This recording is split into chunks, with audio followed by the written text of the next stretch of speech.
Vous le savez, la radio, c'est ma grande passion. Alors, fini le portuglish qu'on entend sur le 27 mégas. Apprenez à parler l'anglais de radio avec Lolo du Soub. Voici comment on appelle, et sans imiter 3 Alpha Tango 101, qui est devenu une espèce de référence parmi les DXers français, parce que sur le 555 et au-delà, on entend, et à côté, on entend plus du portuglish que de l'anglais, c'est-à-dire une espèce d'anglais remanié à la portugaise, à la brésilienne. Donc au lieu d'entendre, par exemple, comme on voit ici sur l'image, 1-4 Alpha Tango 1-2-3, on entend plus ou moins this is a 1-4 Alpha Tango 1-2-3 calling QRZ. Enfin bon, c'est pas comme ça qu'on dit, ça c'est du portuglish ou du spanglish. Non, quand on parle anglais, il faut, je pense, à mon avis, enfin ça me paraît quand même le bon sens, coller le plus possible à ce qui est l'origine de la langue anglaise, c'est-à-dire un accent anglophone. Alors moi le mien est anglais et non pas américain, donc vous avez évidemment des variations, on va les voir au fur et à mesure. Donc voici un QSO qui se déroule le plus simplement possible. Je vais faire très bref en fait, ou plutôt très simple, et on va voir ce que vous arrivez à faire avec vos propres moyens, bien sûr, puisque chacun a une oreille différente. Alors il faut essayer de coller le plus possible un accent authentique. Alors vous allez donc lire en même temps que moi, écouter ma version et puis vous entraînerez à la répéter. Donc voici à la manière anglaise. Je ne ferai pas l'américaine sauf ponctuellement pour vous montrer la différence. C'est juste une histoire de R bien souvent qui diffère, ou de T. Alors là par exemple quand on appelle des X sur 555, c'est pas compliqué. Ça se dit CQ, CQ, DX. CQ, CQ, DX. Et si vous voulez beamer en dehors de l'Europe, CQ, beaming outside of Europe. CQ, beaming outside of Europe. Il faut le dire un peu plus vite. CQ, beaming outside of Europe. This is 1-4 Alpha Tango 1-2-3 calling. La version américaine ici, elle diffère avec le 4, le numéro 4. Qui se dit 4, c'est-à-dire qu'on fait sonner le R de 4. Moi, c'est pas mon accent et ça sera jamais mon accent, donc moi je parle à l'anglaise, puisque j'ai appris l'anglais en Angleterre, et ça se dit donc 4. Le R à la fin de 4, il y a un R à l'écrit, on ne l'entend pas, ça s'écrit F-O-U-R. Mais c'est pas la peine d'aller chercher l'écrit, puisque là ce qu'on veut faire, c'est juste parler. Donc je répète, this is 1-4 Alpha Tango 1-2-3. Il y a ce son au 3 qui est compliqué, qu'on n'a pas en français, c'est un th avec la langue entre les dents. 3, mais on ne roule pas les R en anglais, ni pour 3, ni pour 4, ni pour rien du tout. QSY 27.535. QSY 27.535.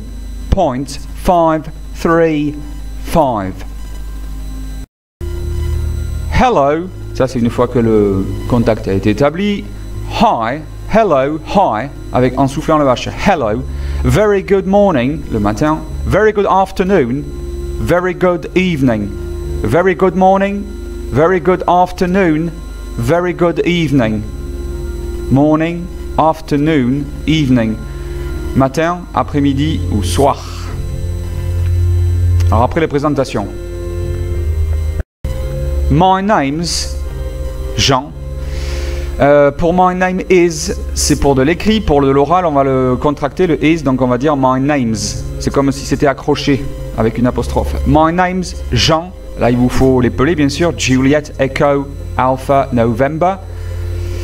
L'alphabet phonétique international radio n'est pas compliqué à comprendre pour un anglophone, donc je vous passe les détails. Et après, l'emplacement, le QTH. My QTH is Paris, par exemple. Donc là, il faut épeler Papa, Alpha, Romeo, India, Sierra. Vous voyez que je ne roule pas les R. Et après, vous pouvez donner des distances, bien sûr. Donc il faut apprendre les nombres et les chiffres. Ça, je vous fais grâce. C'est à vous de les chercher. Bon, pour cent, c'est facile. C'est 100. Mais après, à vous d'aller chercher les chiffres et les nombres. Moi, je ne peux pas faire un cours complet non plus. ce qui donne donc 100 kilometers from. On peut l'accentuer différemment, le kilometers, parce qu'en fait, la langue anglaise est accentuée sur une syllabe. Enfin, tous les mots de la langue anglaise sont accentués sur une syllabe. Celui-ci, on peut l'accentuer différemment. Donc, vous entendrez parfois kilometers ou alors kilometers, comme vous voulez. 100 kilometers from. 100 kilometers from Bordeaux, etc., etc. Le report. Your signal report is 5 and 9. Your signal report is 59. 0, 1, 2, 3, 4, 5, 6, 7, 8, 9. Là, vous avez tous les chiffres à vous de piocher à l'intérieur. Your signal report is 53, 44, 31, etc. Donc les questions à poser une fois que le QSO est établi, vous allez voir qu'on met l'apostrophe et non pas la lecture avec du is. Vous allez voir, donc c'est pas what is your name, ça c'est de l'écrit, ça sera what's your name. Et on fait descendre la voix. What's your name? Sinon les Anglais ne comprennent pas que c'est une question. Ou les Américains ou les anglophones. What's your QTH? What's your QTH? What's my signal report? What's your equipment? Etc. Vous faites varier les questions bien sûr. D'autres questions pour étoffer un peu le QSO, par exemple sur le temps, ça c'est sur le temps. What's the weather like where you are? Ce qui veut dire quel temps fait-il où vous êtes. Quel temps fait-il? What's the weather like where you are? Weather, vous pouvez le remplacer par WX, c'est ce qui se dit WX. What's the weather like where you are? What's the WX where you are? On y répond de telle manière, donc ça dépend évidemment des conditions. The WX in my QTH is sunny and warm, cloudy and mild, wet and cold. Sunny and warm, cloudy and mild, wet and cold. The temperature, ce mot est souvent mal prononcé. The temperature is about 15 degrees Celsius. Pensez au Celsius parce que beaucoup d'anglais, surtout les Américains par exemple, comptent en Fahrenheit. Pour la fin du QSO, donc c'est merci beaucoup pour le QSO, bonne journée et à bientôt de vous retrouver quelque chose approchant. Une expression assez typique, celle-là du monde de la radio. Donc voici les trois, vous, comme toutes les autres dessus ou avant, vous les écoutez bien et les répétez vous de votre côté en essayant d'imiter cet accent-là qui est donc, je répète, l'accent anglais, qui n'est pas l'accent américain, mais qui fera que vous serez compris par tous les anglophones du monde et les non-anglophones aussi. Parce que le problème du portuglish, comme j'en parlais tout à l'heure, ce que je mentionnais tout à l'heure, c'est que vous avez l'impression d'être compris par les gens qui escamotent ou qui abîment la langue anglaise, mais en réalité, pour les anglophones, vous serez moins bien compris que si vous maîtrisez l'anglais plus authentique.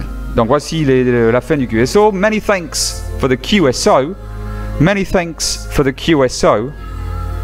Vous voyez que le for, par exemple, ici ne se dira pas comme ça, for, mais comme il est entre deux mots, il est affaibli. On appelle ça en phonologie, c'est-à-dire l'étude des sons. Donc on va dire many thanks for. Many thanks for the QSO. Many thanks for the QSO. Have a nice day. Have a nice day. Pardon, là je refais. Catch you further down the log. Catch you further down the log. Bon, celui-là vous pouvez vous en passer. Vous pouvez dire catch you later aussi. À la prochaine. À bientôt, à tout à l'heure. Enfin, à la prochaine. Catch you later.